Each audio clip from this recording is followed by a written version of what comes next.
안녕하세요.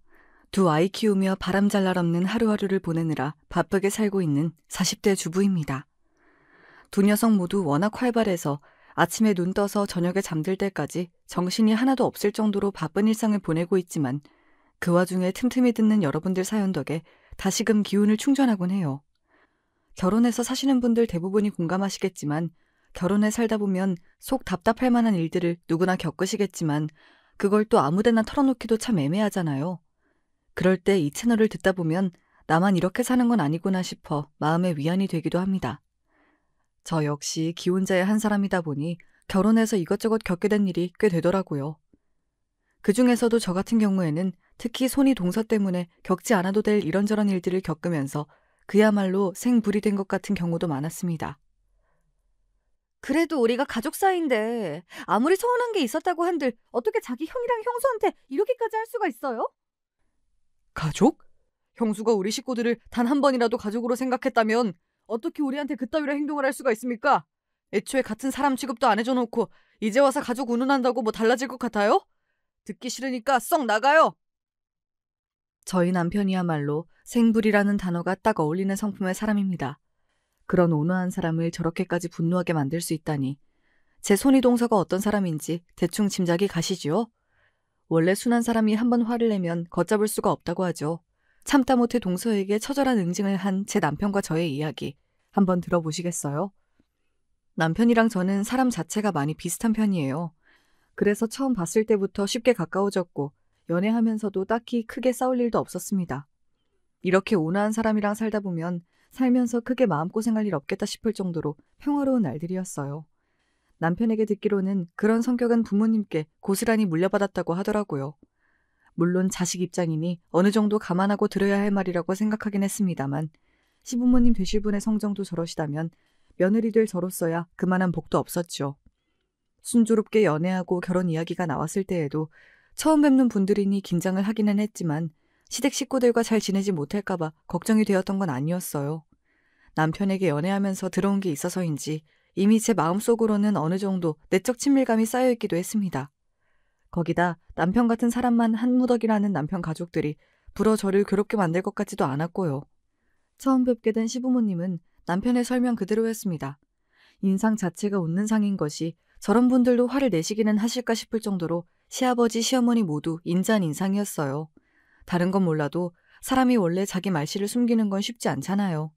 쓰시는 말씀이나 어투, 시부모님이 서로의 배우자에게 하는 자연스러운 행동 등이 두 분의 성품을 고스란히 드러내고 있었죠. 순한 분들 밑에서 순하게 태어나서 가정 불화라곤 겪어본 적 없이 따스한 가정에서 자란 티가 나는 남편이었습니다. 그야말로 이상적인 가정의 표본이었죠. 우리가 크게 가진 것은 없어서 자식들에게 대단하게 해준 것은 없지만 그래도 우리 집에 들어오게 된다면 이거 하나만큼은 약속할게요. 부모라고 해서 자식 마음대로 휘두를 생각이라고는 전혀 없습니다. 며느리면 사돈댁에서 귀하게 키워주신 자식인데 더더욱 우리 마음대로 대해선 안 되겠죠. 물론 가족이 되었으니 이런저런 일 겪으며 얼굴 볼 일이 잦아지긴 하겠지만 우리는 결혼한 아들 내외의 생활에 최대한 영향을 미치지 않으려 노력할 생각이에요. 먼저 결혼한 저의 형부부한테도 마찬가지였고요. 나도 이 사람 말에 동의해요. 아가씨 입장에서는 평생 남으로 살다가 갑자기 부모로 대하라고 하면 얼마나 당황스럽겠어. 딸 같은 며느리라는 말은 그야말로 늙은이들 입장만 생각한 말이지. 정작 그렇게 말하고 진짜 딸 대우해주는 시어머니가 얼마나 되겠어요. 나는 그런 공허한 말보다 살면서 정말 서로 간에 신뢰를 쌓고 믿을 수 있어서 가까워질 수 있는 그런 사이가 되고 싶어요. 말만으로도 그저 감사한 말씀이었습니다. 사실 결혼해서 가족이 된 사이에서 갈등이 생기는 가장 큰 이유가 서로가 생각하는 관계에서의 거리 조절 문제 때문이라고 생각해요. 며느리 입장에서는 그저 어렵기만 한 시댁 식구들이 지나치게 살갑게 구는 것도 솔직히 부담스러운 일이잖아요. 살갑게 굴지 않는다고 해도 한쪽이 한쪽을 너무 쉽게 생각하는 일도 부지기수니 그 거리 조절에 서로 배려를 한다는 것만으로도 많은 갈등을 사전에 차단할 수 있을 터였습니다. 사실 그런 말들은 며느리 입장인 제 쪽에서 먼저 요구하기는 곤란한 부분이 있죠. 어른들께서 먼저 그런 말씀을 해주시니 저로서는 마음의 짐을 조금 덜 수 있었습니다. 그리고 결혼 전에 시부모님이 해주신 말씀은 결혼 후에도 그대로 지켜졌어요. 물론 시부모님 진심을 의심한 적은 없었지만 그래도 사람이 막상 상황이 닥치다 보면 마음도 쉽게 변할 수 있는 것 아니겠습니까? 하지만 시부모님은 안부 전화도 아들인 남편을 통해 하셨고 정말로 제가 불편할 만한 일이 생기지 않도록 세심하게 신경을 많이 써주셨습니다. 그건 지금까지도 마찬가지고요. 어른들 쪽에서 먼저 조심을 하시니 오히려 두 분께 마음이 더 쓰이더라고요. 저런 어른들 만나기도 참 쉽지 않은 일인데 지금도 시부모님 복은 있는 편이라는 생각이 들어요. 정작 결혼을 하고 나니 시댁 때문에 골치 아플 일은 따로 있었습니다. 바로 제 손 위의 동서, 그러니까 남편 형님의 부인 때문이었어요. 두 분은 저희가 결혼하시기 3년 전에 결혼을 하셔서 당시에 아직 돌도 지나지 않은 시조카도 이미 있었습니다. 평소 워낙 아기를 좋아하는 저였기에 결혼 전에 남편으로부터 삼촌이 되었다는 이야기를 전해 들었을 때 반색을 한 적이 있어요. 세상에, 너무 부럽다. 얼마나 예쁠까? 나는 맞이라 동생 결혼하려면 아직 한참이라서 조카 보기 전에 내 자식 먼저 보게 될걸? 첫 조카가 그렇게 예쁘다고 하던데 정말 눈에 넣어도 안 아프겠다. 그런데 조카의 탄생을 이야기하면서도 남편 얼굴이 그다지 밝지가 않더라고요. 평소에 남편이 아이들을 얼마나 좋아하는지 알고 있는 저로서는 조금 의아했습니다. 왜? 막상 조카 생기고 나니까 생각만큼 예쁘진 않아? 아니, 예쁘지. 조카야 당연히 예쁘지. 그냥 이제 아이까지 있으니 정말로 가족이 되었구나 싶어서. 가족이 되었다는 말치고는 표정이 좋지 않았습니다. 지금 와서 돌이켜 생각해보면 그때부터 남편은 이미 자기 형수를 좋아하지 않았던 것 같아요. 남편 말대로 자기 형과 형수 사이에 아이까지 생겼으니 이제 핏줄로 때려야 뗄 수 없는, 돌이킬 수 없는 사이가 되었다는 생각에 마음이 무거웠던 것 같습니다. 저희 결혼이 결정되고 나서 제 손이 동서되실 분에 대해서 남편에게 물은 적이 있어요. 이전까지는 결혼에 대한 구체적인 이야기가 나오지 않았으니 물어보는 게 신뢰가 될 수도 있다고 생각했지만 결혼을 하기로 한 이상은 평생 보게 될 동서였으니까요. 사실 나이를 생각해 본다면 시부모님보다 더 오랜 시간 동안 보게 될 사이가 형님 내외이기도 했으니까요. 형님 성격에 대한 이야기야 그동안 알게 모르게 제법 나와서 대충 파악이 되었지만 이상하게 형수님에 대한 이야기만 나오면 화제를 돌리던 남편이었습니다. 지금에야 남편이 형수를 거론하는 것도 별로 좋아하지 않는다는 걸 알게 되었지만 그때는 그걸 그리 심각하게 생각하진 않았습니다. 형수님 집안이 좀 부유한 편이죠. 우리 집이랑은 차이가 좀 많이 나지. 남편은 그렇게 간략하게만 설명하더라고요. 그조차도 제가 대놓고 물어보니까 마지못해 하는 소리인 것 같았습니다. 그래서 속으로 집안 좀 산다고 자기 기준에 못 미치는 시댁 식구들에게 잘 대해주지 않으시는 건가 하는 생각이 들더라고요. 저희 집 형편도 시댁이랑 별반 다를 것이 없었습니다. 대단하게 물려받을 재산이 있거나 한 건 아니었지만 그렇다고 저희 친정이나 시댁이나 자식들 번듯하게 장성하게 만드는데 부족함이 있는 집안도 아니었어요. 양친 모두 평생을 성실하게 일하셔서 자식들 바르게 잘 키우셨는데요. 그래도 살면서 돈이라는 게 무시할 수 있는 부분이 아니다 보니 그래서 남편이 저렇게 불편해하는 건가 싶었죠. 그래서 처음으로 시댁 식구들 전부를 한자리에 만나는 식사 자리에 초대받고도 혹시 제가 동서 눈에 차지 않을까 조금 걱정이 되었습니다. 정작 처음 만나는 동서 인상은 나쁘지 않았어요. 비록 다른 시댁 식구들에 비해서 하고 있는 차림새가 좀 차이가 나긴 했지만요. 명품 같은 걸 잘 모르는 제가 보기에도 머리부터 발끝까지 두른 모든 것들이 고급품으로 보였습니다. 그렇다고 해서 처음 보는 예비동서인 저를 평가하듯 내려보거나 깔보는 기색은 전혀 없었습니다. 두르고 계신 것도 본인에게는 늘상 입는 당연한 것들이어서 그런지 딱히 뻐기는 눈치도 아니었고요. 그저 조용하고 얌전하게 식사 자리를 지키셨고 그날만큼은 다른 시댁 식구들도 손님으로 온 저를 신경 쓰는데 여념이 없으셨죠. 나 솔직히 당신 형수님 만나는 거 좀 긴장됐었다? 근데 막상 만나 뵈니까 내가 괜한 걱정을 한 것 같아. 나도 그냥 평범한 집안 사람이다 보니 돈 있다는 사람들에 대해서 편견이 있었나 봐. 편견도 아주 근거 없이 생기는 건 아니니까. 결혼하고 나서라도 형님 내외랑 어울릴 일이 그다지 있진 않을 테니까 당신이 미리부터 너무 부담 가질 필요는 없어.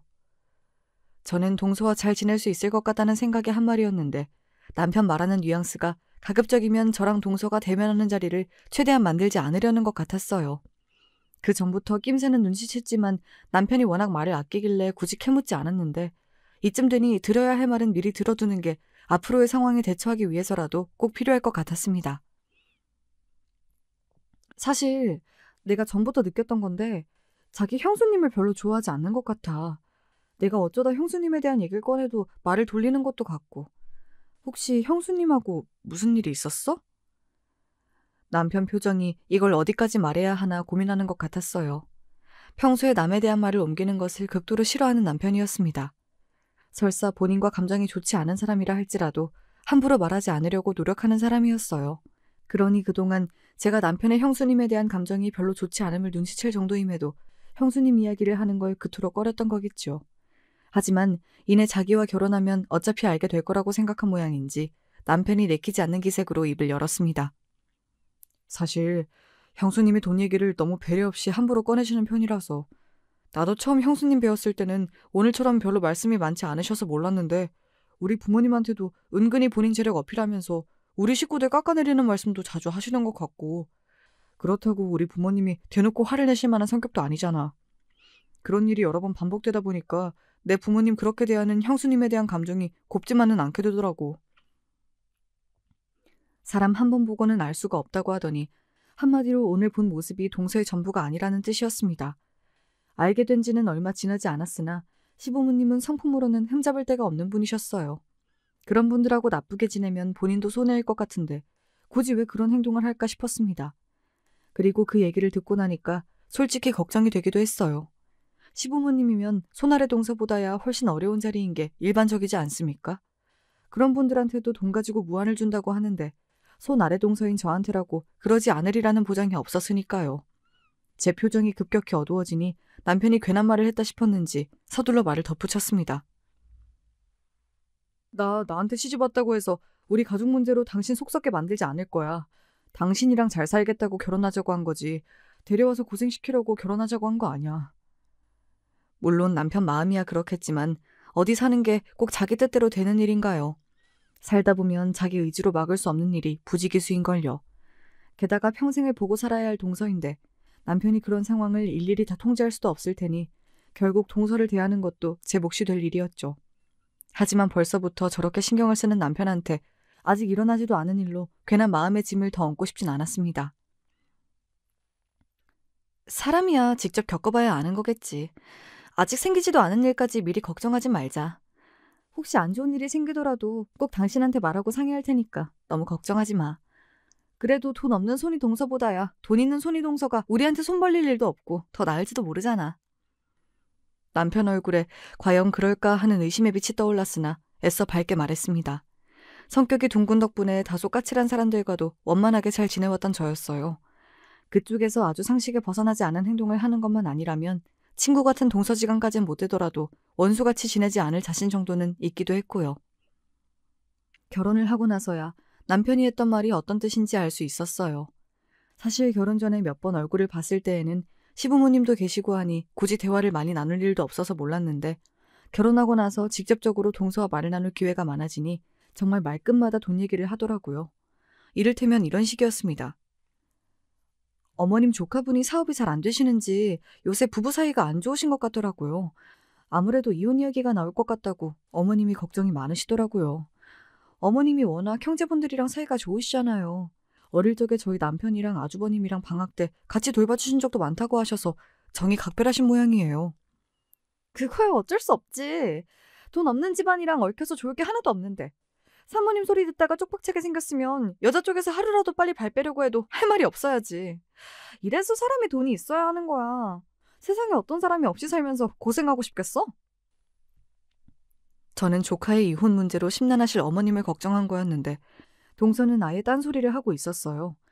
속으로야 그렇게 생각할지 몰라도 시댁에서 나누는 대화였는데 어디서 어머님이 들으실 줄 알고 아까는 조카에 대해 잘 알지도 못하면서 그렇게까지 매몰차게 말을 하나 싶었습니다. 이것뿐만이 아니었어요.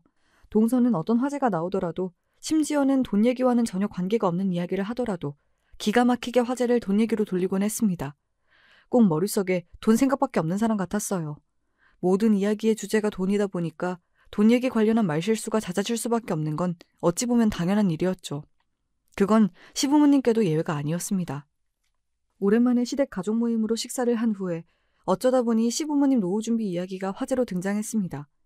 시부모님 재산이 많은 편은 아니었으나 두 분 다 맞벌이로 직장 생활을 하시다 퇴직을 하셨기 때문에 두 분 모두 퇴직연금도 가지고 계셨고 그걸로 부족할 만한 부분은 살고 계시던 집으로 주택연금도 넣어두셔서 자식들 손 벌리지 않고 충분히 생활이 가능하셨어요. 이전에 남편에게 다 들은 이야기였고 저희 친정도 사정이 비슷했습니다. 저희 부부 둘 다 부모님이 저희 클 때 고생 모르게 해주시고 대학까지 다 보내주신 것만으로도 부모로서 해주실 건 충분히 해주셨다고 생각하고 있었기에 결혼 이후에 저희 친정이나 시부모님께 덕볼 생각이라곤 해본 적이 없었어요. 사실 두 분 노후 준비 잘 되어 있어서 저희가 따로 두 분 부양하느라 고생하지 않아도 된다는 점은 내심 다행스럽기도 하고 감사하기도 했어요. 노후 준비 안 된 부모님이 계셨다면 얼마나 마음에 부담이 많이 됐겠어요. 그것만으로도 시부모님께 더 바랄 것이 없다고 생각했어요. 하지만 동서 생각은 좀 달랐나 봅니다. 그래도 자식들 앞으로 살 길 잘 닦아주는 것도 부모가 해야 할 일인데 이래서 돈이 없다는 건 참 서러운 일인 것 같아요. 저희 부모님은 저 시집 가기 전에 한 재산 뚝 떼어주시면서 사람이 믿는 구석이 있어야 다른 사람 대하는 태도부터 달라지는 거라고 그렇게 말씀을 하셨거든요. 그래서 그런지 무슨 일이 생겨도 뒤에서 든든히 받쳐주실 친정 부모님이 계신다고 생각하면 마음이 참 든든하더라고요. 그런 건 모르고 살 사람들은 참 딱한 것 같아요. 얼핏 들으면 자기한테 물려준 것만은 자기 친정 부모님 칭찬인 것 같으나 반대로 말하면 노후 준비 외에는 딱히 물려받을 유산 기대하기 어려운 시부모님 듣기에는 참 민망스러운 말이잖아요. 꼭 저희 시부모님이 물려줄 유산이 없어서 자식들 앞길 잘 닦아주지 못해 자식들 돈으로 서럽게 만드는 무능한 부모라도 된다는 소리로 들리지 않나요? 저만 그렇게 들은 게 아니었던지 남편 얼굴이 대번에 굳더라고요.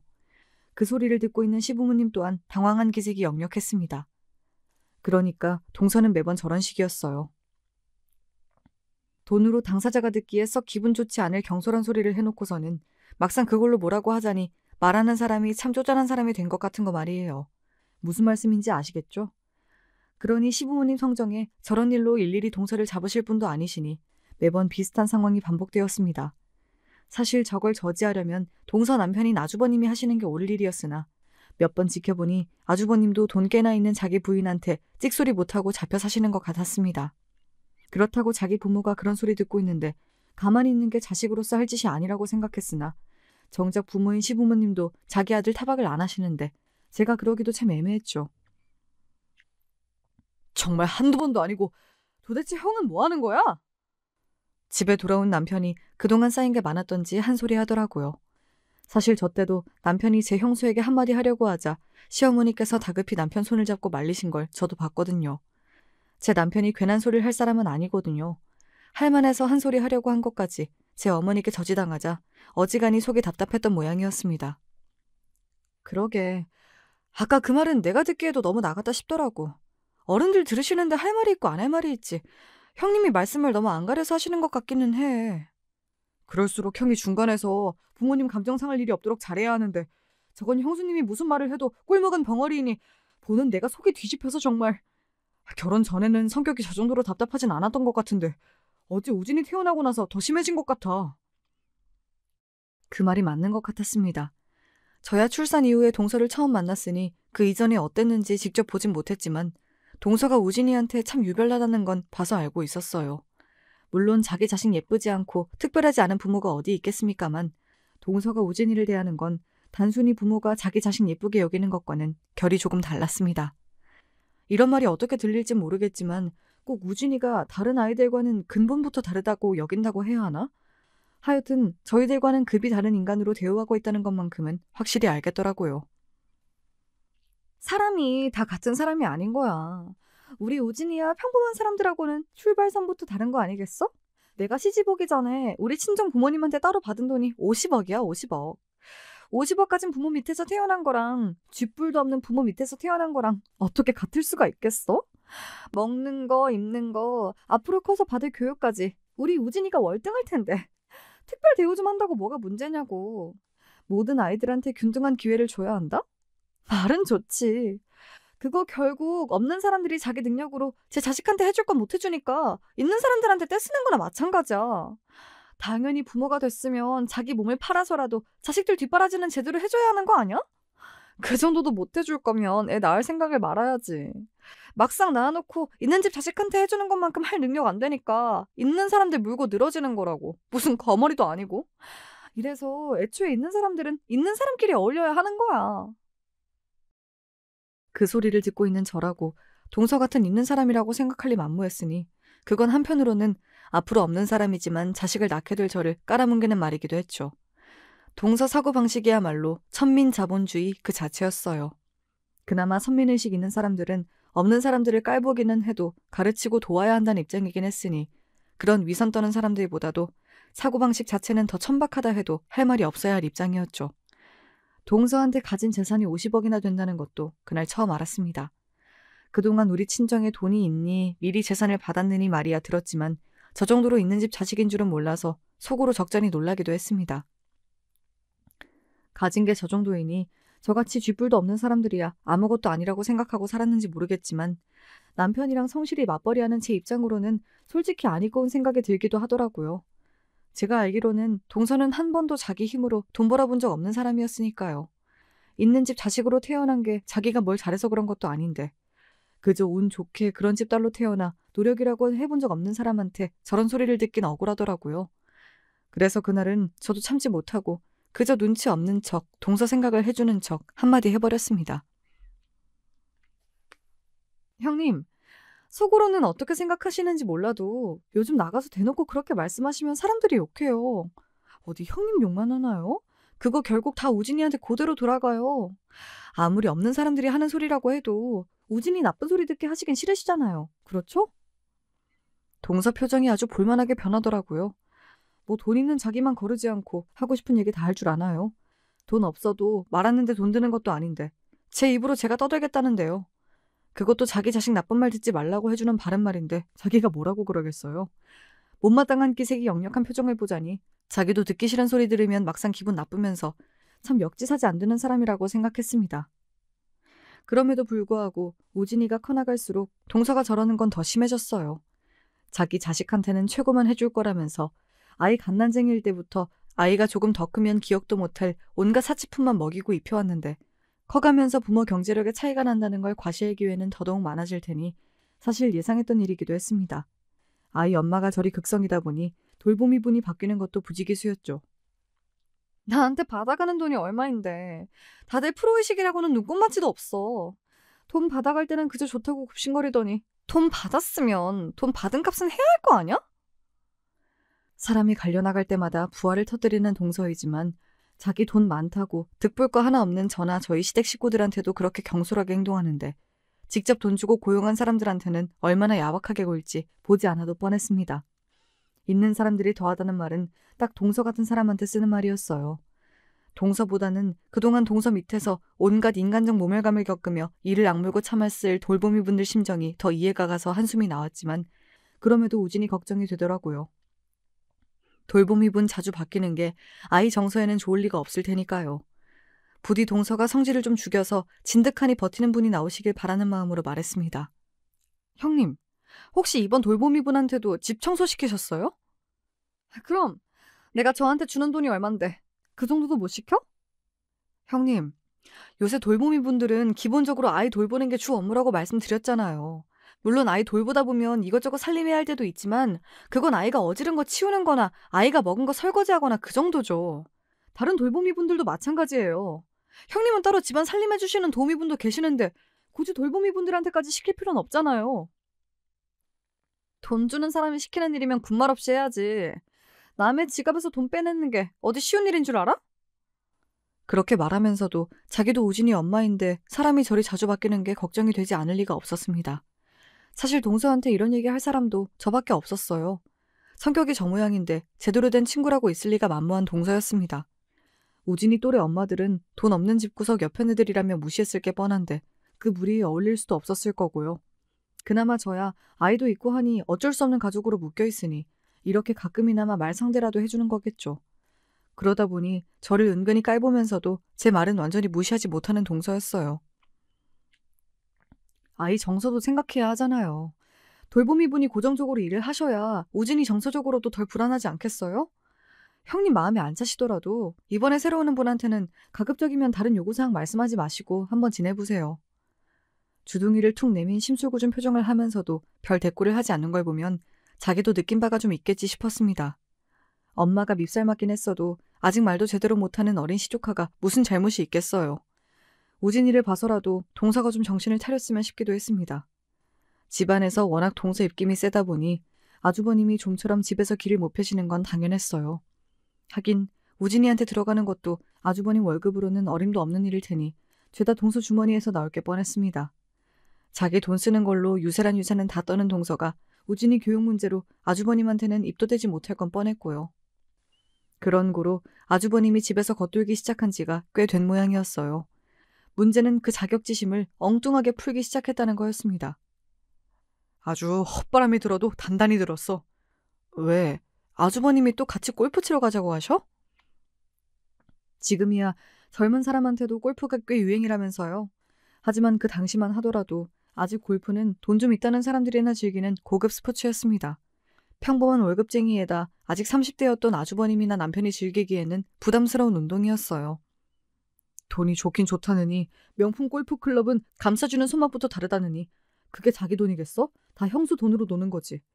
지금도 집에서 찍소리 한번 못하면서 형수 돈까지 쓰면서 대체 무슨 취급을 받으려고 저러는지 몰라. 저 때문에 자기 부모가 그렇게 업신여김을 당하면 자식이 돼서 정신을 차려도 모자랄 판에 제 자식 크는 데에는 관심도 없고. 당신은 당신 형님 그렇게 못마땅해 할 거면서 뭐 한다고 부르는데 어울려준다고 그래. 골프 같은 거 좋아하지도 않으면서. 저도 어울릴 사람 없으니 자꾸 불러내니 더 그렇지.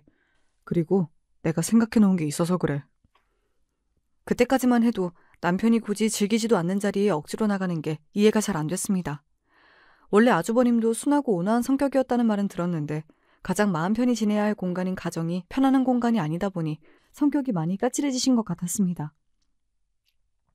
그런 형이 눈밖에 난 지 이미 오래일 텐데도 불구하고 상대해주는 게 평소 남편 성격과는 거리가 있었거든요. 싸울 일이 생기면 차라리 거리를 두는 편이기도 했고요. 그래서 아직 형제로서의 일말의 정은 남은 모양이다 싶었습니다. 동서에게 우진이 돌봄이 고용 문제로 쓴소리를 한 지 얼마 지나지도 않았는데 또 다시 사람이 그만두었다는 소식이 들려왔습니다. 이번에는 민망해서 직접 얘기하기도 그런 모양이었던지 시어머니 통해 전해들은 소식이었어요. 벌써 사람 그만뒀다는 말만 대여섯 번은 들은 것 같은데 정말 걱정이다. 이렇게 사람이 자주 바뀌면 일하는 사람들 사이에서도 말이 돌 텐데 다시 사람 구하기가 어디 쉬운 일이겠어? 어린이집 보내기에도 아직 너무 이른 나이잖아. 어린이집에 자리가 있다고 한들 형님 성정에 그런 데 보내려고 하겠어요? 좀 더 커서 고급 영어 유치원이면 또 모를까. 그런데 절대 안 보내려고 할걸요? 정말 큰일은 큰일이네요. 당시 시어머니의 가장 큰 근심이 우진이 돌봄이 문제였기 때문에 시어머니 걱정이 이만저만이 아니었습니다. 그럴 만도 한 것이 한 둘도 아니고 저렇게나 사람들이 많이 바뀌는 집이 일하는 사람들 사이에서 깊이 가정이 되리란 건 뻔한 일이잖아요. 저 같아도 동서 같은 사람 밑에서 일하기 싫겠어요. 하지만 일하지 않는 엄마라고 해서 동서가 집에만 붙어있는 사람도 아니었습니다. 말로는 우리 우진이 다른 애들하고는 비교도 할 수 없는 남다른 아이라느니 어쩌니 하면서도 정작 제 손으로 우진이 돌보는 일은 많지 않은 동서였습니다. 마사지를 받는다느니, 호텔 스파를 끊어놨다느니, 전담 필라테스 강사에게 수업을 받는다느니 직장을 다니는 저보다도 스케줄이 빡빡한 동서였습니다. 분명 사람 구하는 문제로 발등에 불이 떨어졌을 동서였어요. 그래서 동서로부터 우진이를 하루만 봐달라는 연락을 받았을 때 결국은 아직까지 돌보미 분을 다시 못 구했구나 싶었습니다. 그러면서도 솔직히 당황스러웠어요. 지금이야 아이돌 엄마로서 베테랑 양육자가 되었다지만 그때는 결혼한 지도 얼마 되지 않아 아직 저희 아이들도 없을 때였습니다. 제가 저희 집 맞이라서 따로 조카나 어린아이 봐준 적도 없었고요. 시댁에서 우진이를 몇 시간 봐준 적은 있었지만 그때는 곁에 시부모님도 계실 때였고 저희 부부끼리 볼 일은 없었으니까요. 거기다 동서가 보통 성격입니까? 잘못해서 아이 어디 생치기라도 하나 났다가는 집안을 뒤집고도 남을 텐데 솔직히 부담스럽더라고요. 형님, 제가 어린아이 돌본 적이 없어서 그런데 그래도 아이 키워보신 적이 있는 분한테 맡기는 게 좋지 않겠어요? 어머님도 마침 주말에 일이 있다고 하시고 기껏해야 조카 하루 봐주는 건데 그렇게까지 말할 거 있어? 내가 뭐 대단한 부탁한 것도 아니고. 조카도 보통 조카여야 말이죠. 하지만 동서도 막무가내더라고요. 결국 동서 기세에 우진이를 하루 맡아주겠노라 하고 말했어요. 고생해봤자 좋은 소리도 못 들을 텐데 뭐하러 봐준다고 그랬어? 딱 잘라 거절을 해버리지. 그래도 다른 일도 아니고 우진이 봐달라는 건데 숙모가 돼서 어떻게 그래. 설마 하루인데 무슨 일이야 있겠어? 애 키운다는 여자가 도대체 자기는 뭘 하고 일하는 사람 겨우 주말에 좀 쉬겠다는데 애를 맡겨? 여보, 너무 그러지 말자. 그래도 우진이 당신 조카잖아. 알게 모르게 제 형수에게 스트레스를 받는 마누라에게 미안해서 그랬는지 남편이 답지 않게 역정을 내더라고요. 하지만 이미 한 약속 물을 수도 없고 부디 별탈 없이 지나가기만을 바랐습니다. 아이를 데려다 준 건 아주버님이었습니다. 동서는 저한테 연락하자마자 아주버님한테 우진이를 맡기고 자기 볼일을 보러 갔다고 하더라고요. 남편 시선이 고울 수가 없었죠. 형은 오늘 뭐 하는데? 아, 나도 오늘 급하게 거래처 약속이 잡혀서. 집에서 노는 부인 두고 주중에 내내 회사에서 일하느라 지친 재수 씨한테 아이 맡기는 게 민망하신지 아주버님께서 제 눈치를 보시더라고요. 그래도 이왕 보기로 한 거 잘 지내보자 싶어 우진이를 안아들었는데 아이한테 미열이 느껴졌습니다. 아주버님, 우진이 열나는 것 같은데요? 아, 우진이 정도로 어린 애들은 가끔 이러기도 해요. 별일은 없을 거예요. 불안하긴 했지만 이제 와서 돌려보낼 수도 없고 어쩌겠어요. 그렇게 우진이를 안고 들어왔습니다. 우진이가 돌을 넘기긴 했지만 말이 느린 편이라서 아직 아이와 소통하는 데에는 무리가 있었습니다. 그래도 친탁을 한 모양인지 아이 자체는 순한 편이었어요. 남편과 사이에서 아이가 생기면 이럴까 싶어 조카한테도 애틋한 마음이 들더군요. 게다가 요새는 돌보미분 바뀌는 문제로 우진이에게 마음이 쓰였던 터라 오늘 하루만이라도 삼촌 집에서 편히 지내다 갔으면 싶었습니다. 그렇게 아이 밥 잘 먹이고 남편이랑 잘 놀아주고 몇 시간 잘 지낸 것 같았는데 해가 지기 시작하자 아이 상태가 가물가물한 것이 영 좋아 보이지가 않더라고요. 저도 저지만 남편도 이렇게 오래 아이 본 적이 없어서 당황스러웠습니다. 아이도 없는 집이니 체온계가 있을 리 없었지요. 하지만 아이 이마를 짚어보니 확실히 처음 왔을 때보다도 열이 있어 보였어요. 여보, 우진이 확실히 열 오른 것 같아. 이렇게 어린애들은 열 조금만 올라도 위험한 거 아니야? 일단 내가 연락해볼게. 남편이 부지런히 제 형과 형수에게 연락을 시도해봤으나 둘 다 통화가 되지 않았습니다. 그러는 동안에도 아이 상태가 더 나빠지는 것 같았어요. 아이 뺨이 열이 올라서 발개졌습니다. 혹시나 우진이가 잘못되는 건 아닌가 싶어서 마음이 조급해진 제가 말했어요. 여보, 일단 응급실이라도 가자. 우리끼리 이래서 안 되겠어. 부랴부랴 아이를 챙겨다 인근 대학병원 응급실로 향했습니다. 주말 저녁에 응급실이 그렇게 아비규환인 줄은 그날 처음 알았어요. 다들 급해서 오신 거였겠지만 우리 아이부터 봐주셨으면 하는 마음이 간절하더라고요. 부모 마음이 이런 걸까 싶었습니다. 한참을 기다린 끝에 드디어 선생님께 아이를 내보일 수 있었고 다행히도 큰일은 아니라고 하시더라고요. 열이 조금 높긴 했지만 크게 위험하거나 한 정도는 아니에요. 이렇게 아이가 어린 부모님들이 당황해서 응급실로 많이들 오시거든요. 단순 감기인 것 같으니 조금 쉬시다 귀가하시면 되겠습니다. 이런 상황에서 안심시켜주는 의료진 한마디라는 게 그렇게 고마울 수가 없더라고요. 그렇게 한시름 놓고 있는데 응급실 문을 박차고 동서가 뛰어들어왔습니다. 우진아! 우리 우진이 어딨어? 아이 맡겨놓았더니 응급실이라는 연락에 동서도 어지간히 놀랐겠다 싶어 일단 안심시키려고 말했습니다. 우진이 괜찮대요, 형님. 미열이 있었는데 가벼운 감기인 것 같고 다른 이상은 없다니까 아이 데려가면 될 것 같아요. 제 목소리를 듣더니 동서가 갑자기 눈을 부라리며 저한테 달려들었습니다. 제 양 어깨를 부여잡더니 마구 흔들며 동서가 소리쳤어요. 야, 내가 너한테 애 맡긴 지 한 달이 됐어, 일주일이 됐어. 겨우 하루 애 맡겨놨는데 애를 이 지경으로 만들어? 너 우리 우진이한테 도대체 무슨 짓을 한 거야? 멀쩡하던 애가 갑자기 감기는 왜 걸려? 너의 골방이라도 뒀니? 내가 진짜 기가 막혀서 이래서 없는 것들하고는 상종을 안 하는 건데 이 거지 같은 것들한테 애를 맡기는 게 아니었어. 순식간에 벌어진 일에 제가 너무 놀라서 아무 대꾸도 못하고 있는데 옆에 서 있던 남편이 제 어깨를 쥔 동서 양손을 붙잡더니 그대로 바닥에 패대기를 쳐버렸습니다. 일을 당한 동서도 동서인데 제가 너무 놀랐어요. 평소 남편으로서는 상상도 할 수 없는 행동이었으니까요. 이게 대체 무슨... 야, 이 미친 여자야!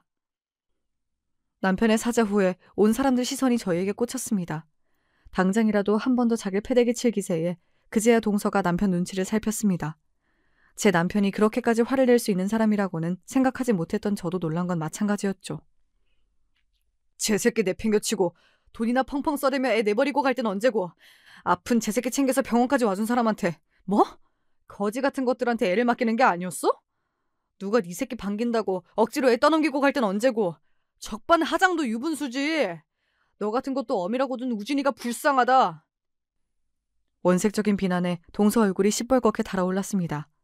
그제야 주위 사람들이 저를 보고 수근거리는 게 눈에 들어오기 시작한 모양이었어요.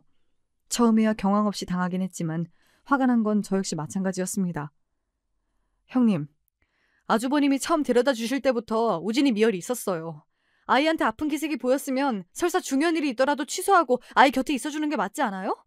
보나마나 또 호텔 스파나 가셨을 텐데 그래놓고 애돌봐준 저희한테 책임 떠넘기는 건 좀 아니죠. 경우가 없어도 너무 없잖아요. 제가 아이 봐줘놓고 형님한테 이런 막말까지 들어야 해요? 양쪽에서 협공을 하니 동서가 쪽도 못 쓰더라고요. 평소에 저나 남편이나 사근사근한 사람이니 저희한테 이런 망신을 당하리라곤 생각지도 못했겠죠. 하지만 저희가 성격이 온화한 거지 등신은 아니잖아요. 한마디 더 해주려고 하는데 남편이 제 손을 잡아 끌었습니다. 됐어. 똥이 더러워 피하지 무서워 피하나? 가자. 우진이는? 지 어미가 신경 쓸 일이지. 없는 것들이 귀하신 분 자제 챙겨주게 생겼어? 신경 쓰지 말고 가. 그러고는 응급실 바닥에 여전히 퍼질러진 제 형수를 버려두고는 제 손을 잡고 응급실을 나서는 남편이었습니다. 아직 응급실 병상에 누워있는 우진이가 신경 쓰였으나 평소에 그렇게 참기만 하던 남편이 오죽이나 속이 상했으면 이렇게까지 할까 싶어 저도 마음이 안 좋았어요. 당신 형이고 저 여자고 연락 와도 일절 받지 마. 더러운 것들.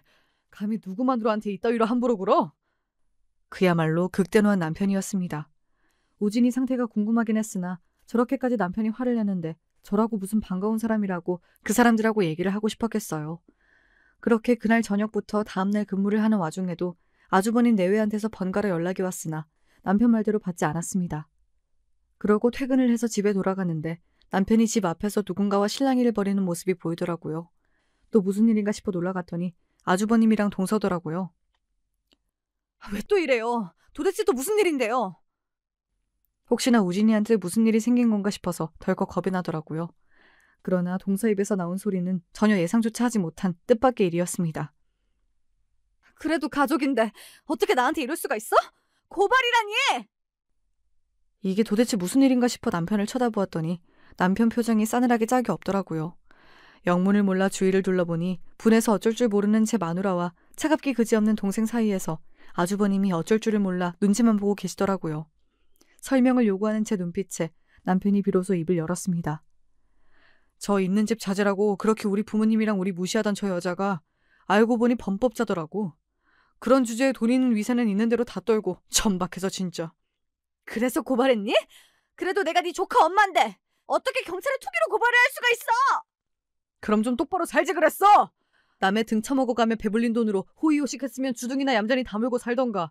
주위의 원한을 그렇게 흩뿌려 놓고도 네가 잘 먹고 잘 살 줄 알았어? 너한테 허위 투자 정보 들은 사람들도 소식 다 전해뒀으니 여기서 이렇게 진상 떨고 있을 여유 없을 텐데. 이게 다 무슨 소리인가 싶었습니다. 동서가 돈 때문에 투기했다는 말은 솔직히 놀랍진 않았어요. 그렇게 돈에 환장한 사람인데 뭐 있는 사람들 한다는 나쁜 짓이야 다 했겠죠. 하지만 그걸 사이도 별로 안 좋은 남편이 무슨 수로 알고 경찰에 고발식이나 했다는 건지 이해가 안 됐죠.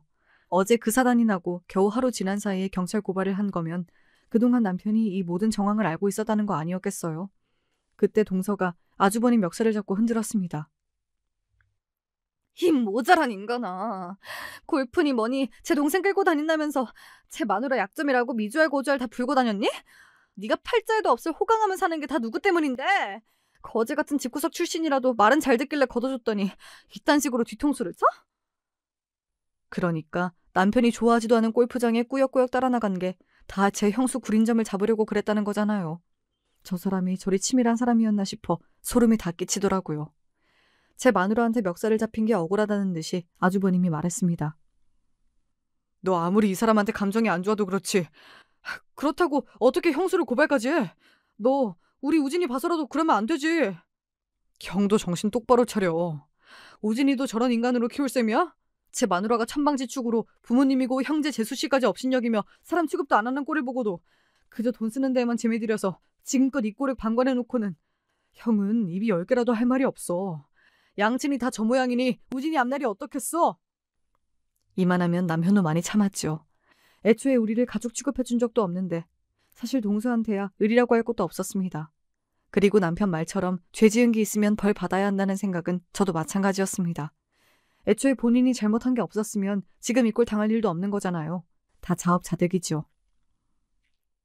시댁 식구들 없이 산다고 만만하게 생각하면서 무시한 거 여기 아무도 모르는 사람이 없는데. 되지도 않는 가족 타령하지 말고 더러운 꼴은 이쯤 보고 이만 인연 끊읍시다. 당신같이 천박한 인간한테 내 부모 무시당하는 꼴도 더는 보고 싶지 않고 내 아내하고 댁 같은 인간 어울리게 할 생각도 추호도 없으니까 우리 가족 아무도 당신 반기는 사람 없어. 그러고는 제 형과 형수를 문전박대하고는 저만 쏙 데리고 남편이 집으로 들어왔어요. 그러고도 한참을 흥분해서 숨을 못 고르고 있는 남편을 보자니 그간 남편이 얼마나 참았을지 모를 수가 없어 그저 남편을 꼭 안아주었습니다. 사안이 사안이다 보니 시댁에도 금세 소식이 전해졌어요. 동서의 만행에 제가 어떤 일까지 겪었는지 들으신 시부모님이 제 앞에서 고개를 못 드셨습니다. 그저 집안에 분란 일으키지 않을 생각으로 어른들이 참기만 하니 첫째가 너한테도 그럴 수 있다는 걸 생각지 못해 너까지 험한 일을 겪게 만들었구나. 우리가 참 네 얼굴 볼 낯이 없다. 아무리 껄끄러워도 어른으로서 해야 할 말은 해야 했는데 우리가 제 몫을 못해서 너희 내외가 이런 일까지 하게 만들었어. 정말 미안하다, 아가. 그간 동서 때문에 시부모님도 적잖이 마음고생을 하신 걸 알고 있기에 두 분 사과를 듣고 있자니 송구스러웠습니다. 저희 사이가 이렇게 틀어졌는데도 동선에 편들지 않고 전적으로 저희 편을 들어주신 것만 해도 감사했어요. 그렇게 동서와 시댁 간의 교류도 끊어지게 되면서 저 역시 더는 돈밖에 모르고 사람 괄시하는 동서와 엮일 일이 없어졌죠. 남편이 동서의 부동산 투기를 고발한 것이 본격적으로 경찰 조사 착수에 들어가면서 동서도 혐의를 피하기 어려워졌어요. 그 과정에서 동서가 끌어들인 사람들도 제법 되는 모양인지 한동안 동서 집이 시끄러웠다는 얘기를 전해 들었습니다. 그래봤자 우리나라 경제사범 형량이라는 게 그렇게 높은 편도 아니고 부자가 망해도 3대는 간다고 하던데 자기가 갖고 있던 돈들 다 보상금으로 털어도 친정에 돈이 많으니 동서가 당장 망할 일이야 없겠지요. 하지만 시댁이나 저희 부부는 물론 제 남편과도 틀어졌으니 속이 멀쩡할 리는 없었습니다. 아주버님도 동서 만행으로 제 부모 형제와 모두 척지게 되었는데 제 부인이 곱게 보일 리가 없겠죠. 우진이 때문에 완전히 갈라서진 못해도 두 사람이 지속적으로 불화를 겪으며 별과 재결합을 반복한다는 소식을 전해들은 건 남편으로부터였습니다. 그래도 완전히 제 핏줄에게서 돌아설 수는 없었던 모양인지 가끔 술에 잔뜩 취한 아주버님이 남편에게 연락을 해오시거든요. 남편 반응이야 여전히 싸늘하지만 말입니다. 이것도 거의 10년이 다 된 일이에요. 영 좋지 못한 결말로 끝나긴 했습니다만 말끝마다 돈 하면서 사람 괄시하던 꼴 안 당하게 되니 솔직히 지내기 편하긴 합니다. 그간 저희 부부한테도 아이가 둘이나 생기면서 동선에 생각할 겨를도 없긴 했고요. 가끔 양쪽 부모 모두 믿업지 못한 우진이 생각에 마음이 씁쓸한 것만 빼면 말이죠. 아무래도 부모가 되고 나니 제 아이 또래 아이들은 다 애틋해 보여서 더 그런가 봐요. 이것도 결혼하지 않았더라면 겪을 일 없는 일이다 보니 참 결혼이라는 게 쉬운 일만은 아니라는 생각도 듭니다. 동서 때문에 생각지 못한 고생을 하고 결국은 남처럼 살게 된 제 이야기는 여기까지예요. 여러분들은 이왕이면 좋은 동서 만나 사시길 바라면서 이야기 마칠게요. 들어주셔서 감사해요.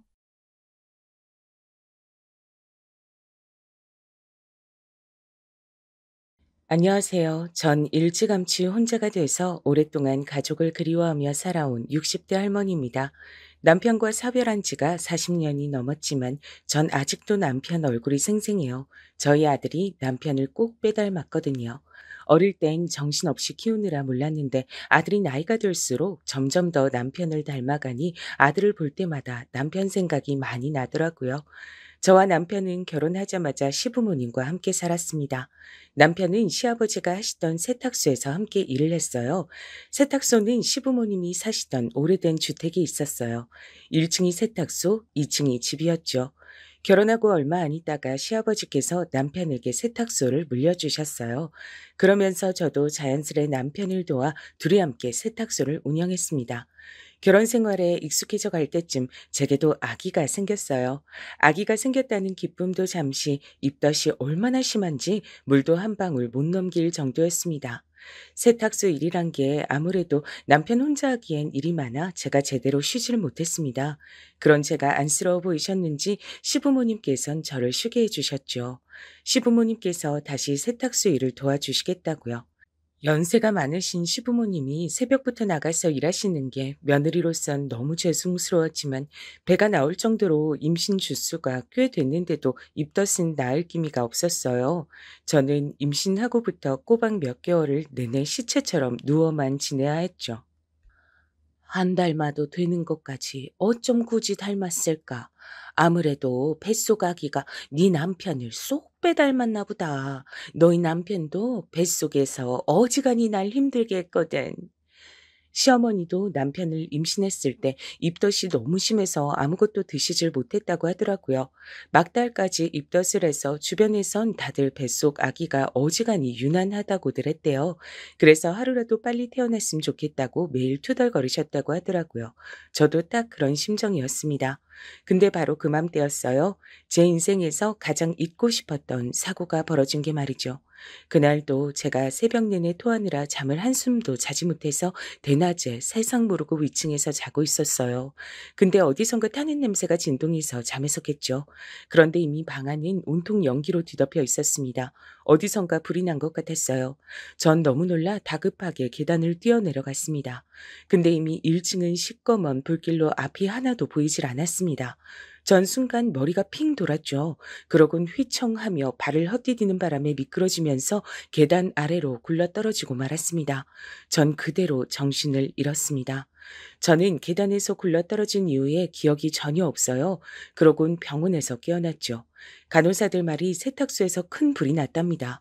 그런데 저희가 살던 건물이 워낙 외진 골목 안에 있어서 소방차가 안까지 진입하는데 시간이 너무 지체됐다고 하더라고요. 저희 식구들은요? 다 어디 있어요? 병원에 도착하셨을 때 다른 가족분들은 이미 연기를 많이 마신 상태였어요. 남편분은 현장에서 사망하신 상태였습니다. 저는 믿을 수가 없었습니다. 저만 빼고 모두 다 죽었다니요. 저는 현실을 받아들일 수 없었습니다. 그래서 병원에서 며칠 동안 누워만 있었어요. 나중에 정신을 차리고 나서야 안 사실이었지만 1층 세탁소에서 사용하던 다리미에 문제가 생겨 불이 났답니다. 건물이 워낙 오래되기도 했고 세탁소 사방에 옷이 걸려 있었으니 불이 순식간에 옮겨 붙어서 건물 입구가 무너져 버리고 말았대요. 그래서 구조가 더 쉽지 않았다네요. 그날 사고로 저는 시부모님과 남편을 잃었습니다. 제 유일한 가족들을 말이죠. 절망적인 건 그뿐만이 아니었어요. 그날 사고로 저는 다리를 절뚝거리게 됐습니다. 병원에선 아무래도 계단에서 굴러떨어지면서 삐끗한 정도라고 했지만 전 어쩐지 전처럼 걷기가 힘들었어요. 의학적으론 크게 수술을 한다거나 치료를 받아야 할 정도는 아니었는데 다리를 자꾸만 절었습니다. 큰 이유 없이 발목에 힘이 들어가질 않더라고요.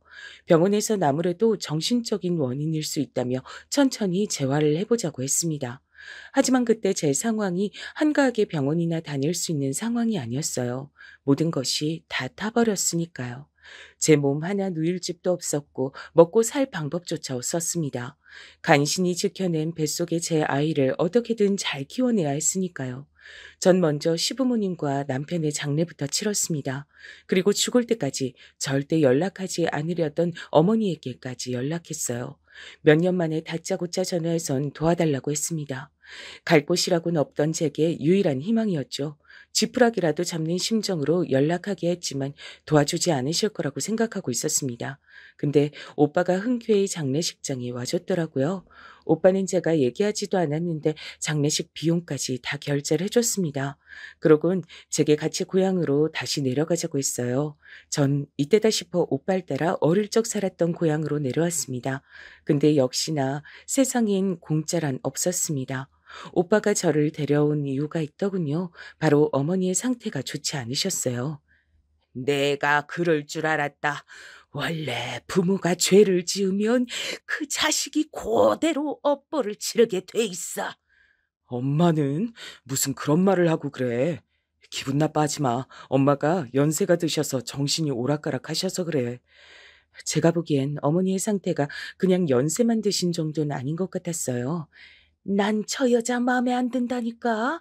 당신 또 저 여자랑 바람 피우려고 데려온 거지? 난 다 알아. 그니까 지금 당장 내 집에서 내보내. 빨리. 어머니가 좀 이상하긴 했습니다. 눈에 초점도 없고 오빠를 아버지로 착각하시는 것 같았어요. 혹시 어머니 치매예요? 그게 사실은 맞아. 벌써 3년 넘으셨어. 사실 전 어머니의 친딸이 아니었어요. 전 아버지가 밖에서 바람을 피워 나온 혼외자였습니다. 오빠와도 이복 형제였죠. 그러다 보니 전 이 집에 온 이후로 언제나 천덕꾸러기였어요. 어릴 때 절 낳아주신 어머니는 3살 때 저를 아버지에게 보내고 소식이 끊겼대요. 그래서 전 아버지를 따라 지금의 어머니에게 길러졌습니다. 아버지가 살아계실 땐 어머니도 오빠도 제게 잘해주셨어요. 아버지가 워낙 가부장적인 분이시라 바람 피워 밖에서 자식까지 낳아 오셨으면서도 부끄러운 줄 몰라 하셨대요. 오히려 저를 친딸처럼 대해야 한다고 어머니나 오빠 앞에서 큰 소리를 치셨답니다. 어머니나 오빠는 당연히 아버지가 미웠겠지만 전 아버지가 좋았습니다. 아버지는 유일한 제 편이었거든요. 절 참 예뻐해 주셨어요. 그랬으니 어머니도 오빠도 정말 마음에서 우러나와서 제게 잘해주신 건 아니었을 거예요. 근데 아버지께서 돌아가신 이후 많은 것이 변해버렸습니다. 어떻게 보면 당연한 거였겠지만 어머니는 절 귀찮은 존재로 생각하셨어요. 어떻게든 하루라도 빨리 절 내쫓고 싶어 하셨죠. 오빠도 마찬가지였고요. 쟤 언제까지 데리고 살 거야? 지금까지 먹여주고 재워줬음 이제 앞가림 정도는 지가 알아서 해야 하는 거 아니야? 설마 내가 쟤 학비까지 벌어야 되는 거야? 우리 아들이 저 계집애 학비를 왜 내? 걱정하지 마. 중학교 졸업하면 몇 년 밥값 좀 시키다가 데려가겠다는 집 있음 바로 시집 보내버릴 거니까. 아버지의 49제가 끝나자마자 15도 안 된 애한테 설거지 시켜놓고는 제가 듣든지 말든지 막말을 해대더라고요. 아버지는 살아생전에 절 꼭 고등학교까지 보내주신다고 약속하셨어요. 그런데 어머니는 아버지의 약속을 지켜주실 생각이 전혀 없으셨습니다. 제가 중학교를 졸업하자마자 동네 봉제 공장에 출근하라고 하셨죠. 저는 그 봉제 공장에서 온갖 고생을 다하며 그때 결심했습니다. 딱 3년.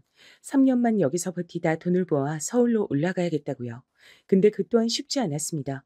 제가 일해서 번 돈이 제 손에 들어오질 않았거든요. 월급날 다들 줄을 서서 반장님에게 월급 봉투를 받아갔는데 제 것만 없었습니다. 알고 보니 제 월급은 어머니가 미리 받아가신 거였어요.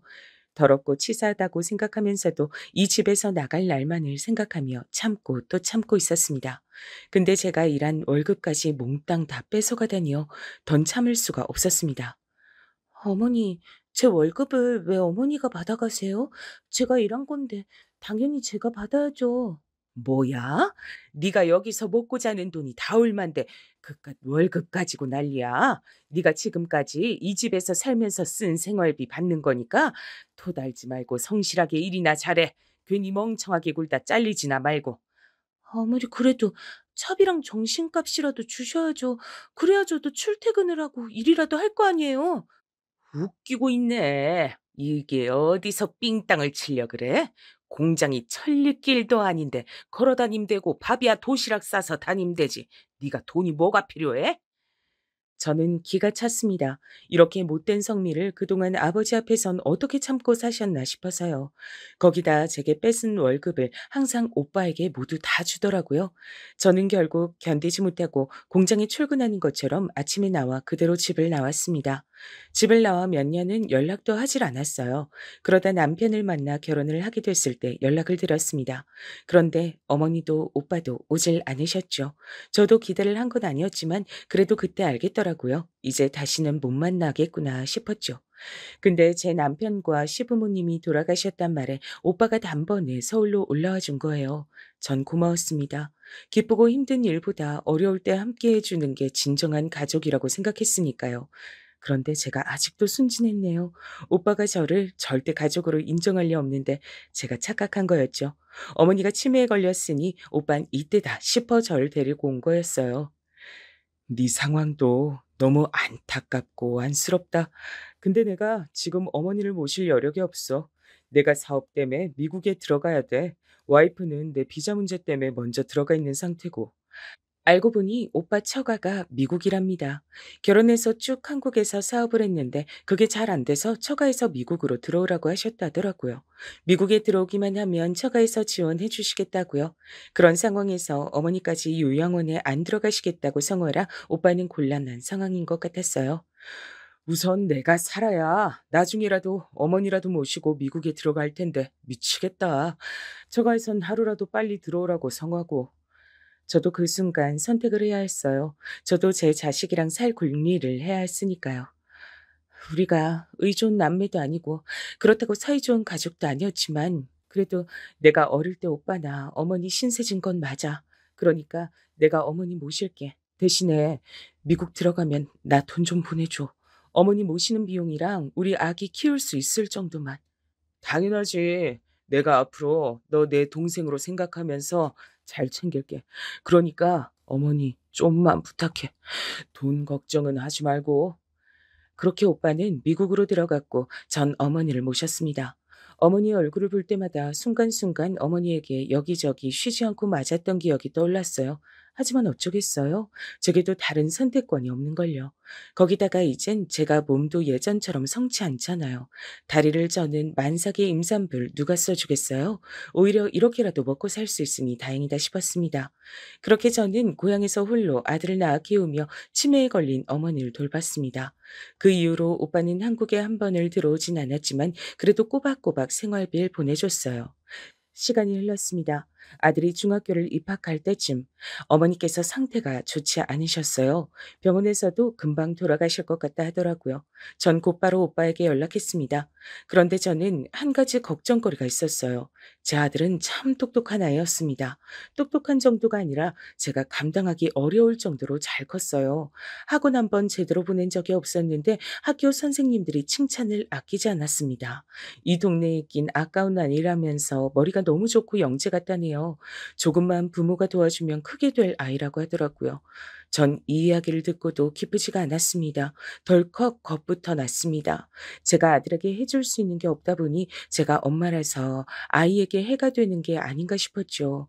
거기다가 이제 어머니까지 돌아가시면 오빠에게 지원도 끊길 텐데 어떻게 먹고 살아야 하나 막막했습니다. 그러고 얼마 지나지 않아 어머니가 돌아가셨고 오빠가 바로 한국에 들어왔습니다. 저는 오빠의 아내인 올케도 처음 보는 거였어요. 장례를 다 치르고 난 뒤 오빠가 제게 웬 봉투를 주더라고요. 열어보니 봉투 안엔 돈이 가득 들어 있었습니다. 전 이게 무슨 돈인가 싶었죠. 오빠, 이게 다 무슨 돈이야? 뭐긴 뭐야. 돈이지. 네가 그동안 어머니 돌보느라 고생 많이 했잖아. 이 정도면 작은 방 한 칸 보증금이랑 가게 하나 낼 정도는 될 거야. 믿기지 않았습니다. 전 언제나 혼자인 줄로만 알았는데 그래도 열심히 살다 보니 이런 날도 다 있네요. 근데 제가 또 속을 뻔했습니다. 세상엔 공짜가 없는데 제가 덥석 이 돈을 받을 뻔했어요. 제가 종종 오빠에게 연락이 오면 아들 얘기를 한 적이 있었어요.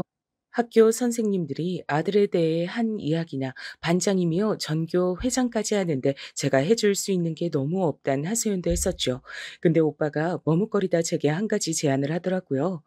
너도 알다시피 우리 부부한테 아이가 없잖아. 그래서 와이프랑 입양도 많이 고민했는데 그럴 바에야 우리가 네 아들을 미국으로 데려가는 게 어떨까 싶어. 너도 혼자 고생할 만큼 했는데 앞으로 더 네 아들 감당하기 힘들 거 아니냐. 오빠, 제정신이야? 지금 이 돈으로 내 아들을 사가겠단 거야? 그렇게 예민하게 생각할 것 없어. 넌 내 어머니 돌봐줬잖아. 그니까 나도 네 아들 돌봐줄 수도 있는 거지 뭘 그래. 저는 그 자리에서 바로 돈 봉투를 던져버렸습니다. 그런데 오빠는 제 손까지 잡으며 사정했어요. 오빠 부부도 아이를 가져보려고 별의별 노력을 다 해봤지만 다 실패하고 나이만 먹어버렸답니다. 그런데 이제와 어린아이를 입양해 키우는 것도 무리였고 그렇다고 어느 부모 자식인지도 모르는 다 큰 아이를 입양한다는 것도 쉬운 일이 아니라고요. 똑똑한 애가 한국에서 빚도 못 보고 굳이 고생하게 할 필요 없잖아. 그리고 내가 남이야? 삼촌인데 조카한테 그 정도 해줄 수도 있지. 아무리 그래도 그 먼 미국을 거기가 어디라고 내 아들을 보내. 아가씨, 내가 지금까지 남처럼 살면서 시어머니 맡겨두고도 한 번 들여와 보지도 않아서 너무 미안해요. 그니까 이번 기회에 아들은 나한테 맡겨요. 내가 진짜 내 아들처럼 금이야 오기야 키울게요. 그러고 나서 다 크면 우리가 한국에 데리고 들어오면 되잖아요. 내가 데려간다고 진짜 엄마가 바뀌는 것도 아닌데 뭘 걱정해요. 말 같지도 않은 소리 하지 마요. 난 내 아들 절대 남한테 못 보내요. 엄마, 나 가고 싶어. 삼촌 따라서 미국 가면 안 돼? 그때였습니다.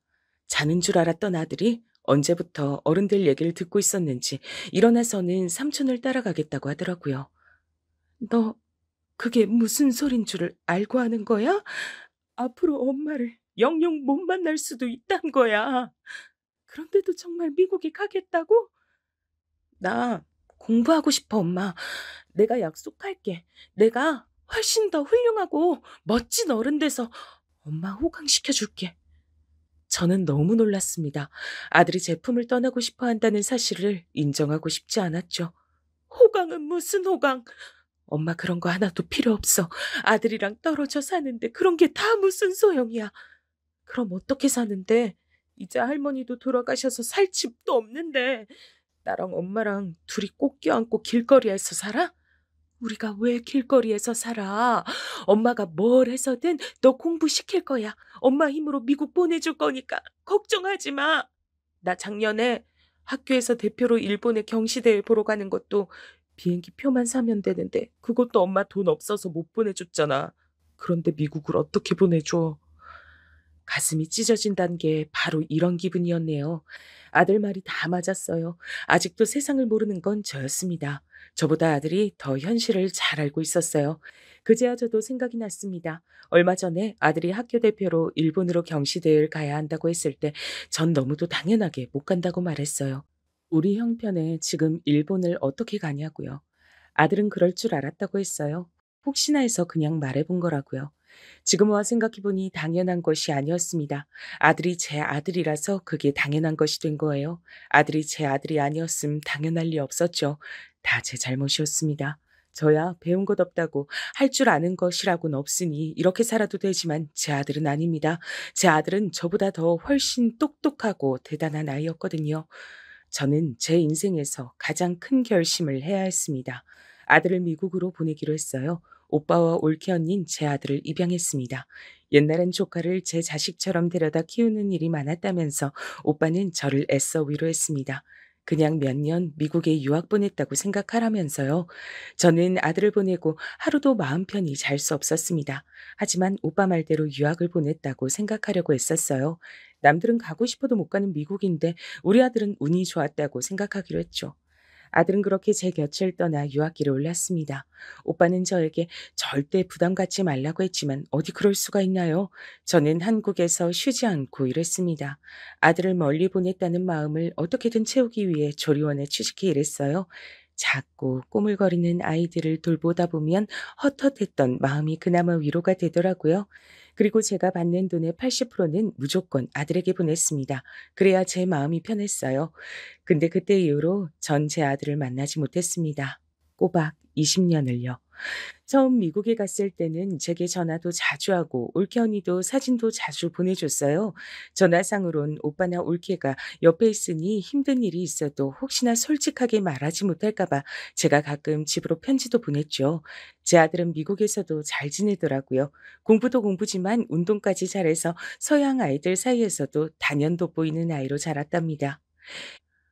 법대 들어간다고 하면 장학금까지 받을 수 있을 것 같은데 다니엘이 꼭 그 힘든 의대를 가겠다네요. 암튼 제 아들이지만 참 기특해요. 그래요. 대단하네요. 올케가 정말 고생 많았어요. 감사해요.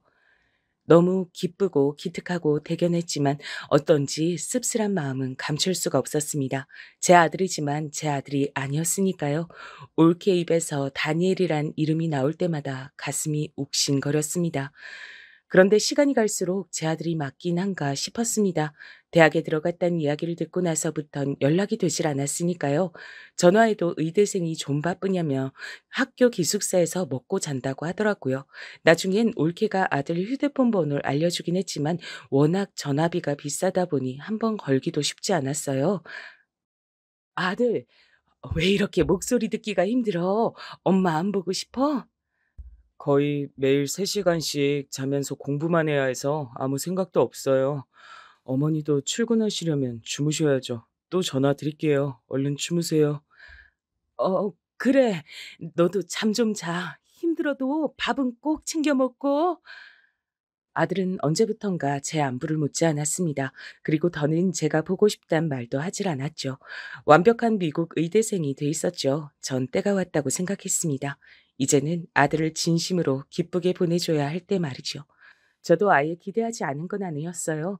그래도 낳아준 친엄마가 한국에 버젓이 있으니 고등학교만 미국에서 보내고 혹시나 대학은 한국에 온다고 하진 않을까, 대학을 마치고 나면 취직은 한국에서 한다고 하지 않을까 하는 일말의 기대를 하기도 했습니다.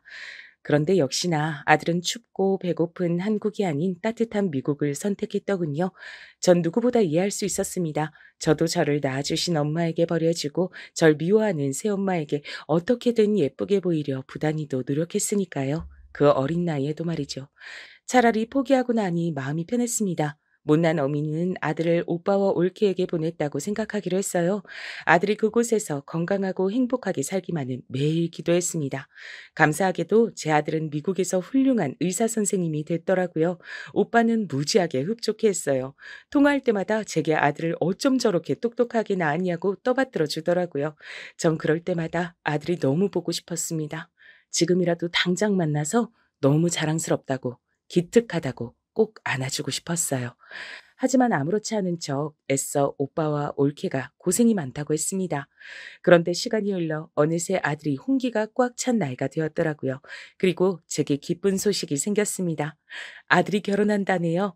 그리고 더 기뻤던 건 결혼한다는 여자친구가 미국에서 만났기야 했지만 한국인이란 겁니다. 여자친구네 집안도 다 한국에서 의사라 결혼해서 한국에서 살길 바란대요. 그래서 제 아들이 곧 한국에 들어온답니다. 이게 얼마만인지 계산도 되질 않았어요. 아마 만나도 내 아들이 맞나 알아볼 수나 있을까 싶었죠. 근데 문제가 있었습니다. 사돈이 될 집에서 제 아들을 오빠의 아들로 알고 있대요. 심지어 상견례까지 했답니다. 제게 말 한마디 하지 않고요. 어떻게 보면 당연한 거였지만 아예 제 존재 자체를 모른단 건 저도 속상하긴 하더군요. 제가 오빠에게 그런 기색을 보였더니 오빠가 오히려 버럭하더군요. 다니엘 처가 될 집이 보통이 아니야.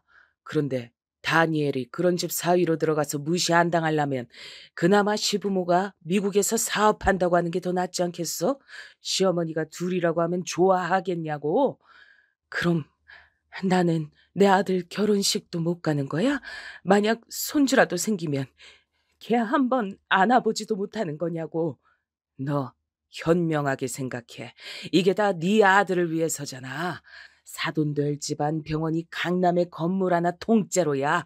결혼만 하면 나중에 그 건물이 네 아들 거 되는 거라니까.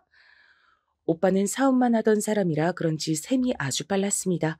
저는 지금 당장 제 아들을 아들이라 부르지 못하는 상황이 너무나 속상했지만 오빠는 벌써 사돈네 병원 건물까지 얘기하더라고요.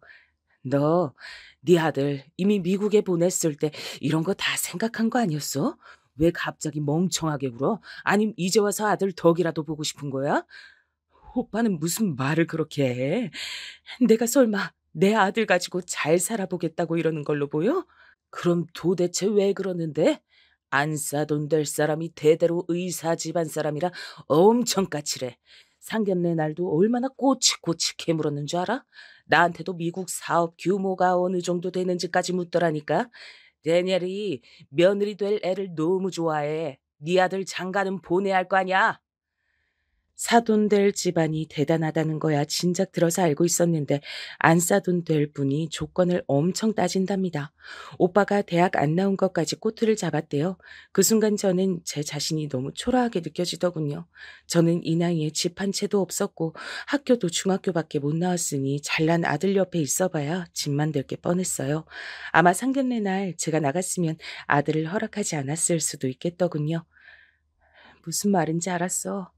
며느리 될 애 앞이든 사돈 앞이든 절대 나타나지 않을게. 근데 내 아들은 좀 만나게 해줘. 나 우리 아들 너무 보고 싶어. 알았어. 내가 다니엘한테 말해둘게. 미안하다 동생아. 나도 일이 이렇게 될 줄은 몰랐어. 아니야. 내가 오빠한테 너무 고맙지. 오빠 아니었음 내 아들이 미국에서 그 좋은 대학까지 나오고 어떻게 의사가 됐겠어. 내가 다 갚을 길이 없지.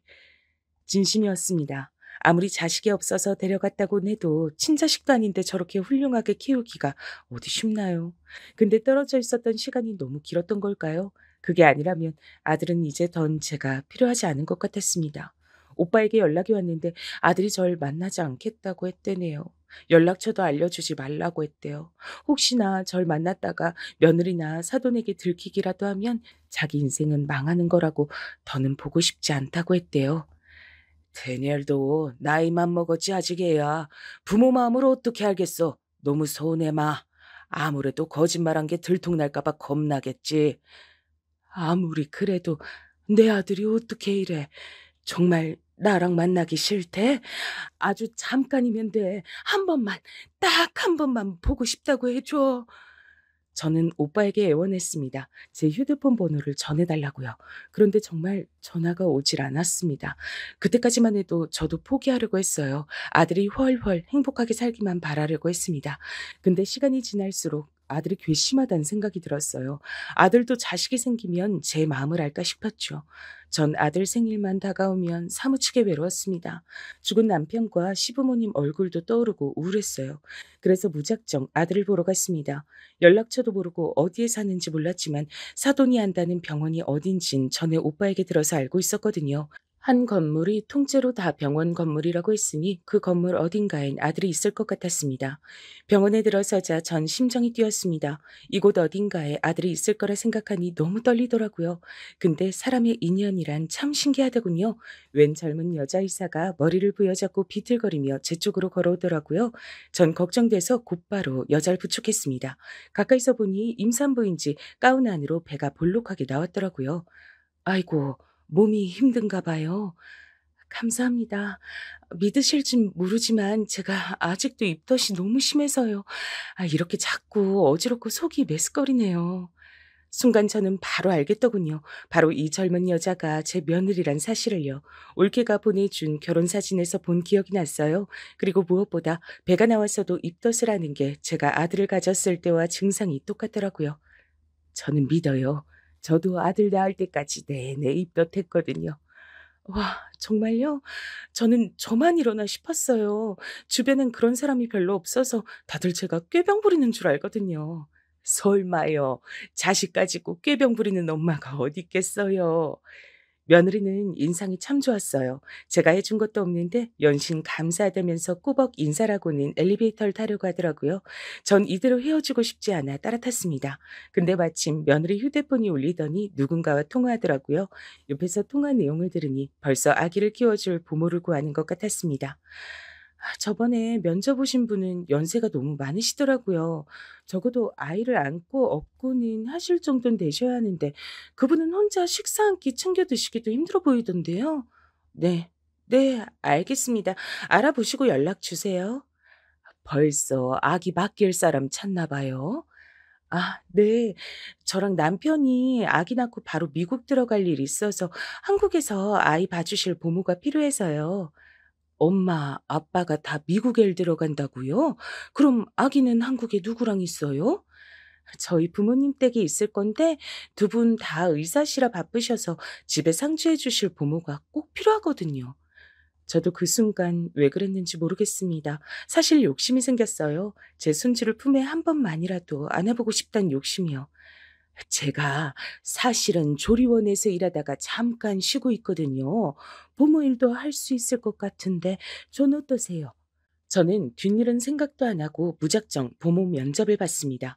그래도 조리원에서 일한 게 20년 가까이 됐으니 애 보는 거 하나는 자신이 있었죠. 면접은 며느리와 했어요. 혹시나 아들이 나오면 어떡하나 했는데 다행이었죠. 전 오빠에게도 얘기하지 않았습니다. 어차피 아기가 태어나려면 몇 달 남은 상태였고 걸릴 때 걸리더라도 손주 얼굴 한 번만, 딱 한 번만 보고 싶었거든요. 근데 하늘이 제게 주신 기회일까요? 아님 장난일까요? 며느리가 출산하고 난 뒤 제가 며느리의 집에 갔을 땐 아들은 이미 이곳에 없었습니다. 알고 보니 아들이랑 며느리는 미국에 갔다네요. 한국에서 교수 준비를 하고 있었는데 결혼 전에 있었던 병원에서 논문을 마치고 들어와야 한다면서 길면 3년 정도 걸릴 거라고요. 전 좋으면서도 한편으론 걱정이 됐습니다. 아무리 일이 바빠도 애를 낳기만 하고 그 먼 미국으로 가다니 요즘 애들은 참 대단하다 싶었죠. 근데 이 집에서 지내다 보니 왜 그런지도 좀 이해가 되긴 하더라고요. 안 싸더니 애는 꼭 한국에서 키운다고 두고 가라고 난리를 쳤나 보더라고요. 성격이 보통이 아니었어요. 며느리와도 사이가 안 좋아 보였고 사위인 제 아들하고도 안 좋나 보더라고요. 아줌마, 우리 애들 다 미국에 가고 없다고 우리 손주 아무렇게나 막 보면 안 돼요. 내가 다 지켜보고 있으니까. 그럼요. 걱정하지 마세요. 제가 제 손주처럼 살뜰히 볼게요. 아줌마? 내 손주를 왜 아줌마 손주처럼 봐요? 그러면 안 되죠. 내가 아줌마를 돈 주고 고용한 건데 당연히 주인집 도련님처럼 떠받듯이 모셔야죠. 아, 네, 그렇네요. 주의하겠습니다. 저도 별의별 사람들 다 상대해가며 살았지만 안사돈처럼 개념 없는 사람은 또 처음이었습니다. 저런 사람이 어떻게 의사까지 됐을까 싶더군요. 일하는 사람을 아주 하대했어요. 저 말고도 집에 집안일 해주시는 분이 계셨는데 아주 학을 떼더라고요. 이 집 딸이랑 사위는 아주 사람이 좋은데 저 사모가 아주 몰상식해요. 사위랑 딸이 아기 데리고 미국 들어간다니까 아주 사위를 쥐잡듯이 잡아대더라고. 괜히 미국에서 나쁜 물 들어온대나 어쩐대나 하면서 말도 안 되는 꼬투리까지 잡더래니. 그러니 울며 불며 애까지 두고 간 거죠. 저는 또 한 번 놀랐습니다. 저 재수없는 안사돈이 제 아들을 쥐잡듯이 잡았다네요. 듣기론 사위도 미국에서 공부하고 의사라던데 왜 자기가 이래저래 간섭이래요? 똑똑한 사람이 알아서 하겠지. 말도 마요. 사돈이 미국에서 무슨 제약 관련 일을 한다는데 한국에서도 사업 말아먹고 미국으로 간 거라 집에 재산도 별로 없고 배운 것도 없는 사람들이라고 사위 앞에서 대놓고 무시를 한다더라고. 저희 오빠 정도면 어디 가서 무시당할 정도는 아니라고 생각했는데 이런 대단한 집에선 그것도 아닌가 봅니다. 만약 제가 사돈이라고 나타났으면 안사돈은 거품을 물었겠어요. 제 아들이 왜 저와 만나고 싶지 않다고 했는지 이해가 되더군요. 그러던 어느 날이었습니다. 그날은 아침부터 안사돈이 심기가 아주 안 좋더라고요. 결국은 파출부 아줌마랑 한바탕 하더니 파출부 아줌마가 앞치마를 던져버리고 소리를 질렀습니다.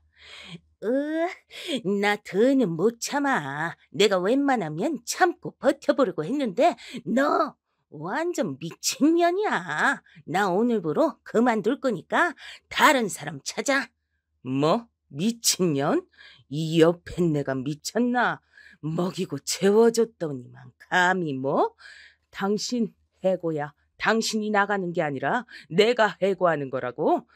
서로 매일 으르렁거리더니 결국은 터질 게 터졌더군요. 그런데 안사돈이 이미 소문이 다 났는지 이 집에 일하러 온다는 파출부가 없었습니다. 이거 찌개 맛이 왜 이래? 아줌마 또 그만뒀어? 나도 일하고 밥까지 하느라 짜증나 죽겠으니까 그냥 주는 대로 먹어요. 딸 사위까지 내쫓는 걸로 모자라서 이제 집에서 일하는 분들까지 다 내쫓는 거야? 당신 그 성질머리 고쳐. 그거 언젠간 큰 사고 친다 진짜. 바깥 사돈과 안 사돈 사이도 아슬아슬하니 좋지 않은 것 같더군요. 그런데 괜한 불똥이 제게 튀었어요. 아줌마, 그 나이면 애 보는 거 말고도 집안 살림도 할 줄 알죠? 당분간 사람 구할 때까지 집안일도 좀 해요. 돈은 내가 2배로 쳐줄 테니까. 제가요? 아직 아기가 새벽에 통잠을 안 자서 아침 일찍 일어나긴 좀 힘든데요. 그러니까 돈을 더 준다잖아요. 집도 없어서 남의 집에서 상주 보모나 하면서 한 푼이라도 더 벌면 좋은 거 아니에요? 그냥 잠 좀 덜 자면 되죠. 뭘 토를 달아요? 제가 집이 없는 것도 아니고 갈 곳이 없어서 이 집에 있는 것도 아닌데 안사돈이랑 이야기하다 보면 욱욱 성격이 올라와서 때려치우고 싶은 순간이 한두 번이 아니었습니다. 하지만 어쩌겠어요. 눈에 넣어도 아프지 않을 제 손주를 위해 꾹 참아야죠. 저는 이 집에서 1년을 넘게 버텼습니다. 언제 며느리와 아들이 돌아올지도 모른다는 불안감이 있었지만 손주가 너무 예뻐서 자꾸만 욕심을 냈어요. 한 달만 더, 한 달만 더 하면서요. 그러던 어느 날이었습니다. 손주가 감기에 걸려서 며칠 간호를 했어요. 기침이 너무 심해서 잠을 통 자지 못하니 저도 꼬막 밤을 새웠죠. 그랬더니 제가 감기를 옮았는지 아침부터 몸살 기운이 조금 있었습니다. 배고파. 집에 먹을 게 아무것도 없네. 아줌마, 나 전복죽 먹고 싶은데 집에 전복 있어요? 네, 사모님, 전복 있어요. 금방 해드릴게요. 빨리 좀 해요. 나 등가죽이 폐가죽에 붙게 생겼어. 안싸돈이 배고픈 건 절대 참질 못하더라고요. 평소에 고상한 척 굴다가도 배고프면 버럭버럭 소리도 지르고 어떨 땐 제게 그렇게 굶떠서 어디 가서 밥이나 얻어먹겠냔 막말도 하기도 했습니다. 전 혹시나 또 버럭 소리라도 지를까 싶어 손주를 재워놓고 불이 나게 전복죽을 끓였습니다. 저는 약을 먹었는데도 감기 기운이 나아질 생각은 않고 자꾸 식은땀만 나더라고요. 근데 어느새 깨어난 손주가 자꾸만 보채더라고요. 그러고 보니 딱 점심 먹고 산책 가던 시간이었어요. 이제 막 걸음마를 떼서 매일 나가고 싶어 하거든요. 전 손주 얼굴을 보니 감기도 싹 낫는 것 같았습니다. 너무 이뻐서요. 저는 바로 유모차를 타고 나갈 채비를 했습니다. 손주도 며칠 감기를 앓느라고 놀이터에 간 지 며칠 됐으니 제가 좀 힘들어도 갔다 오자 싶었죠. 근데 웬일로 안싸돈이 같이 가자고 하더라고요. 전복죽을 너무 많이 먹었더니 배가 부르다면서 산책이나 좀 해야겠다고요. 감기 나은 지도 얼마 안 됐는데 모자라도 쉬어야죠. 가만 보면 아줌만 나이가 많아서 그런가 사람이 좀 뭐든 귀찮아하는 것 같아. 아줌마 손주면 그렇게 하겠어요?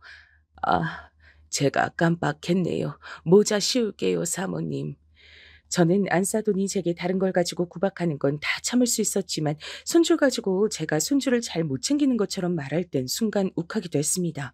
세상 어디에도 저처럼 제 손주를 아끼고 사랑해 줄 사람은 어디에도 없을 테니까 말이죠. 근데 오늘까진 그냥 하루 집에서 놀 걸 그랬나 봐요. 몸도 안 좋은데 옷을 좀 두껍게 입고 나왔더니 약 기운이 돌아 슬슬 졸리더라고요. 제가 연신 하품을 하고 있으니 안싸돈은 그게 또 마음에 안 드는 것 같았습니다. 아줌마, 어제 잠 안 잤어요? 애 보면서 무슨 하품을 그렇게 해요? 어디 불안해서 애 맡기겠어요? 죄송합니다. 어제 로아가 보채는 바람에 잠을 좀 설쳤더니 그런가 봐요. 어머, 이 아줌마 말하는 것 좀 봐.